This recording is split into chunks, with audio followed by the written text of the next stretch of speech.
La saliva es una mezcla de secreciones serosas y mucosas, producidas por las glándulas parótidas, submandibulares, sublinguales se secreta entre 800 y 1500 ml al día, con un pH de 6 a 7. Contiene tialina, que inicia la digestión del almidón, y mucina, que lubrica y protege la boca. Es rica en potasio y bicarbonato, pero baja en sodio y cloro debido al intercambio iónico en los conductos salivales. La saliva cumple funciones digestivas y de higiene bucal. Limpia la boca, elimina bacterias mediante lisozima, tiocianato y anticuerpos, y previene caries e infecciones. Su secreción está regulada principalmente por el sistema nervioso parasimpático, a través de los núcleos salivales del tronco encefálico, estimulados por el gusto, el tacto y el olfato, y factores emocionales como el apetito y las náuseas. Las glándulas mucosas simples del esófago se localizan en la capa submucosa y tienen la función principal de producir moco. Este moco lubrica la pared interna del esófago, permitiendo que el bolo alimenticio pueda desplazarse con facilidad hacia el estómago. Además, van a ser barreras protectoras porque van a evitar el daño que podría causar el roce del alimento o del reflujo del ácido gástrico. Estas células son esenciales porque mantienen la integridad del epitelio esofágico y aseguran un mejor paso del alimento por el tubo digestivo. Por otro lado, en la parte inferior del esófago, justo antes de unirse al estómago, se encuentran las glándulas mucosas compuestas. Estas estructuras secretan moco espeso y protector, formando una barrera defensiva frente al ácido gástrico que puede refluir desde el estómago. Gracias a esta secreción, el esófago se protege de la corrosión y de posibles lesiones que pueden ser causadas por los jugos gástricos. Aún así, cuando esta defensa falla, pueden aparecer úlceras pépticas en el extremo inferior del esófago. Fases de la secreción gástrica. La secreción gástrica tiene tres fases, o sea, ocurre en tres tiempos. Tenemos la fase cefálica, gástrica e intestinal. La primera es la cefálica. La fase cefálica de la secreción gástrica ocurre antes que el alimento llegue al estómago y se da por la visión, olor, el tacto o el gusto de alimentos.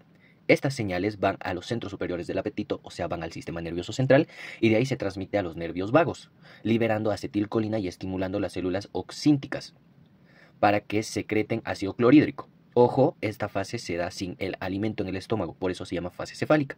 O sea, se da por estos factores de visión, olor, tacto, gusto. La fase cefálica aporta el 30% de la secreción gástrica total. Como segunda fase vamos a tener la fase gástrica. La fase gástrica se da cuando los alimentos entran al estómago y cuando lo distienden, o sea, hay una distensión gástrica que va a activar los reflejos locales del sistema nervioso entérico y los reflejos vagovagales, liberando así acetilcolina. Esta acetilcolina va a estimular directamente a las células oncíticas para la liberación de ácido clorhídrico. También la presencia de proteínas y también la distensión gástrica va a estimular a las células G. Estas células G van a liberar gastrina, que a su vez estimula directamente a la secreción gástrica. La fase gástrica va a aportar el 60% de la secreción gástrica total.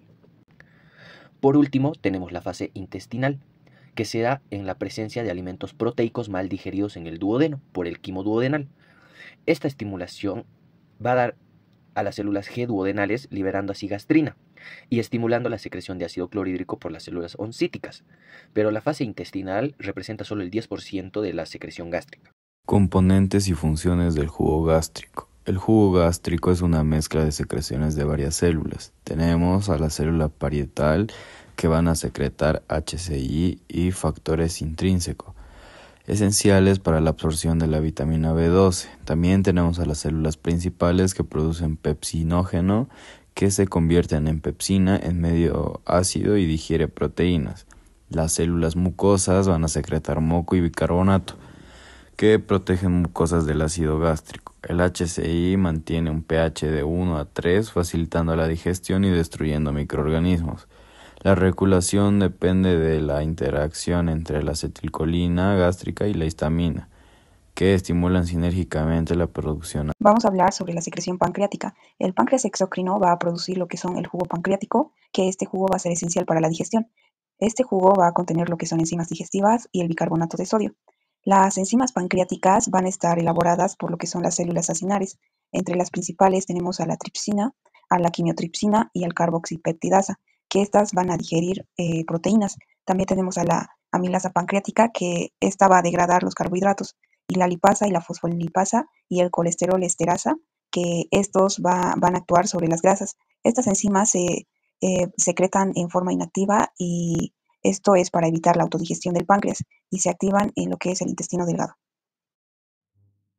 El bicarbonato es producido o las células del epitelio de los conductos, el cual este va a ser principalmente para neutralizar el ácido gástrico que llega al duodeno, así creando un pH óptimo para la acción de las enzimas. La secreción pancreática va a estar regulada principalmente por los nervios y por hormonas, principalmente en lo que es la secretina, que se va a estimular la secreción de glucosa y bicarbonato. Y también vamos a tener lo que es la acetilcolina del sistema parasimpático y la colexistoquinina, que se va a estimular la liberación de enzimas, lo cual estos dos nos va a dar la adecuada cantidad de enzimas y bicarbonato para una digestión eficiente. Secreción de bilis por el hígado. Nosotros llegamos a secretar como 600 a 1000 mililitros de bilis al día. Esta va a ir a cumplir dos funciones: digestión de grasas. Estas partículas grandes de grasas van a ser destrozadas a través de la lipasa. También tenemos la excreción, en la cual se va a ir a eliminar la bilirrubina y el exceso de colesterol. Va a ir a cumplir también dos fases de secreción biliar, en la cual tenemos la secreción inicial de los hepatocitos. Aquí tenemos a esta bilis primaria, la cual va a estar rica de ácidos biliares y colesterol. A los cuales prácticamente se les va a ir a modificar, aumentando dos iones, el sodio y el bicarbonato, los cuales prácticamente van a ir a neutralizar la acidez del quimo gástrico, para que llegue luego hacia el intestino delgado. Este bilis se va a mantener también almacenado en la vesícula biliar, donde prácticamente esta se almacena debido y va a ir a actuar, y esta bilis actúa cuando nosotros llegamos a consumir alimentos bastante grasos. Se almacena como 20 veces su volumen.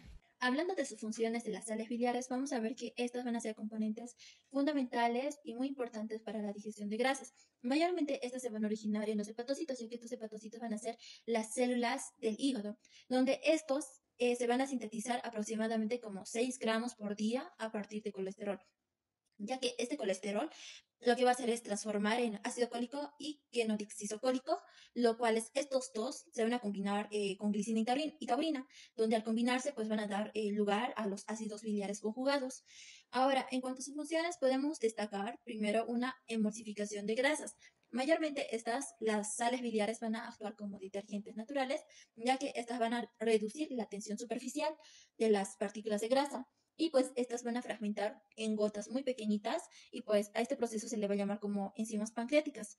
Y como segundo vamos a ver la absorción de lípidos. Estas van a actuar van a formar estructuras que se van a llamar micelas y van a ser pequeñas burbujitas que van a transportar los productos de digestión, como cuáles: ácidos grasos, monoglicéridos y el colesterol. Estas se van a transportar hasta la mucosa intestinal y finalmente van a ser absorbidos. Vamos a hablar de las secreciones del intestino delgado. El intestino delgado produce diversas secreciones que facilitan la digestión y protección de la mucosa intestinal. Estas secreciones provienen principalmente de las glándulas de Brunner y de las criptas del Lieberkühn. ¿Cuáles serían las secreciones de Brunner? Se localizan en la pared de los primeros centímetros del duodeno, especialmente entre el píloro y la ampolla de Vater. Su función es proteger la mucosa duodenal del ácido gástrico. Secreta moco alcalino en respuesta a estímulos táctiles o irritantes, estimulación vagal parasimpática, presencia de jugos gástricos y ácidos en duodeno, criptas del Lieberkühn y secreción acuosa. Las criptas se encuentran en todas las regiones del intestino delgado. Secretan líquido extracelular acuoso que permiten que los nutrientes del quimo entren en contacto con las velocidades para su absorción. Este líquido genera mediante secreción de iones de cloruro y bicarbonato que arrastran sodio y agua para la osmosis. Las enzimas digestivas del intestino delgado. Los enterocitos secretan enzimas mientras absorben nutrientes. Peptidasas fraccionan péptidos en aminoácidos, disacaridasas que descomponen azúcar, la lipasa intestinal que digiere grasas. Estas enzimas actúan directamente sobre el quimo para completar la digestión. Vamos a continuar con la regulación de la secreción del intestino delgado. Está controlada principalmente por reflejos nerviosos locales generados por el quimo, cuando produce estímulos táctiles o irritantes. Estos reflejos activan las glándulas y células secretoras para liberar moco y líquidos digestivos. La secreción de moco en el intestino grueso, a diferencia del intestino delgado, el grueso no tiene vellosidades, pero sí muchas criptas del Lieberkühn. Sus células principales son células caliciformes que secretan puro moco. Este moco va a lubricar el contenido fecal, protege la mucosa contra irritaciones y bacterias, mantiene la superficie del intestino adherente y húmeda. Los estímulos y el control. La estimulación parasimpática aumenta la secreción de moco, especialmente durante las emociones intensas o estrés. También se incrementan con el peristaltismo y con la presencia de bacterias intestinales que generan irritación leve. La función de este moco: el moco junto con el bicarbonato mantiene que el pH sea entre 8 a 8.5, creando una barrera alcalina protectora. Esta capa evita que las bacterias o ácidos dañen a la pared intestinal. Esta secreción con un exceso puede dar diarrea. Cuando hay una irritación intensa por infecciones o enteritis bacteriana, se produce un exceso de secreción de agua y electrolitos, lo que causa diarrea.